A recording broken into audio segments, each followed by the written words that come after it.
saya mau bagi pengalaman pada semuanya yang terbelenggu hutang, yang susah untuk mengembalikan ya. Jangan sekali-kali saya sarankan, karena ini pengalaman saya. Mungkin dalam 7 tahun lepas ya, saya di kampung saya memiliki hutang banyak 55 juta waktu itu. Sudah nggak ada jalan keluar lagi ya, nggak ada kerjaan lagi, dan saya tekad menjual motor yang setiap hari saya buat kerja seharga 3 juta untuk mencari tuyul. Dan di situ saya pergi ke suatu tempat, setelah di Gresik, pertama di Gresik dan satu lagi di Kawi, Gunung Kawi ya, nggak salah ya. Tapi semuanya itu saya tertipu, nggak tahu itu ditipu atau itu memang abal-abal, saya nggak tahu. Tapi saya memang sudah pergi ke sana. Yes, hello guys. Pertama saya di Gresik itu pergi ke tempat satu kampung di Gunung Surawiti, ketemu dengan si dukun itu. Terus dia selalu bawa saya pergi ritual setiap malam ya. Setiap malam dia pergi ritual, bawa saya di dalam gua. Di situ macam-macam, ada makam-makam ya, semua macam-macam. Dan di situ saya dilayani dengan istimewa, makan-makan nikmat ya, enak-enak terus makannya, katanya rezekinya biar lancar. Terus dia kasih saya satu tas, dalam tas itu berisikan gendong bayi yang dibungkus-bungkus, diikat-ikat, katanya itu si tuyul.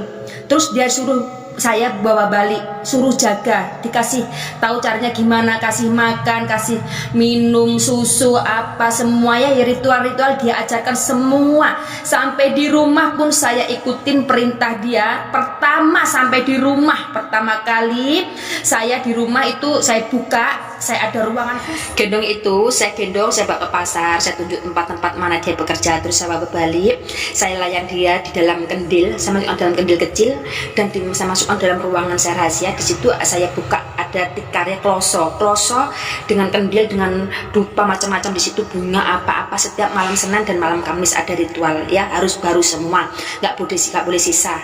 Jenang sumsum, jenang kacang hijau, itu macam-macam. Terus habis itu selama 6 bulan saya buat ritual itu zong guys. Saya buka kendil, nggak ada duit, katanya kan dalam kendil ada berapa, nggak ada.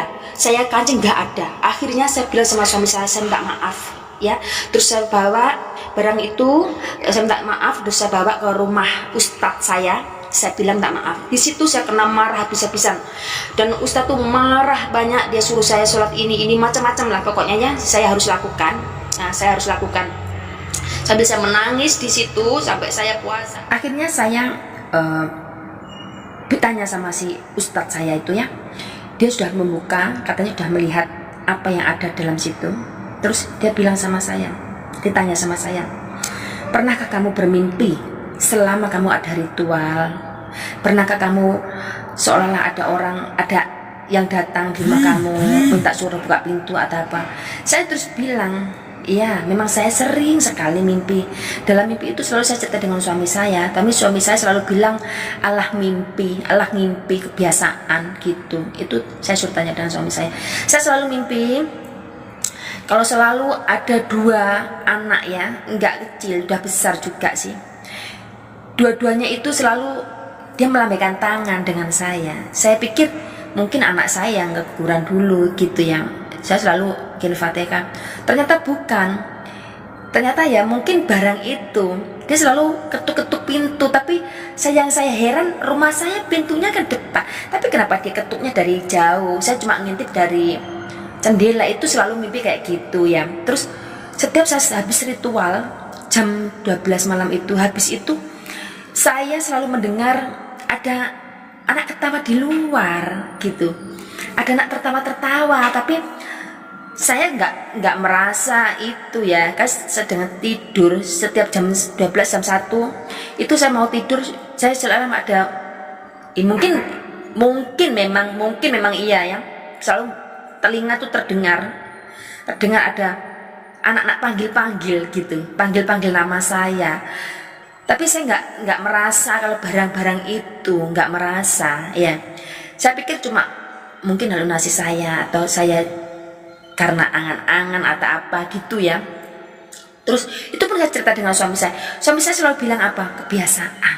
Ngomongnya selalu ala biasa ngimpi lah.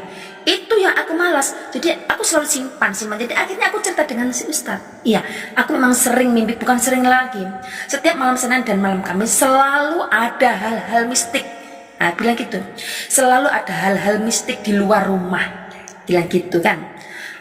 Itu Ustadz terus cerita. Iya, ini dia nggak bisa masuk rumah kamu karena rumah kamu ada pagarnya.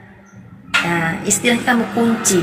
Saya nggak merasa ngunci rumah, saya nggak merasa pasang pagar di rumah saya ya. Terus akhirnya suami saya yang cerita kalau rumah itu, suami saya dulu ada kasih pagar dari Ustadz itu. Ustadz itu cerita dengan suami saya banyak pasal suami saya dulu.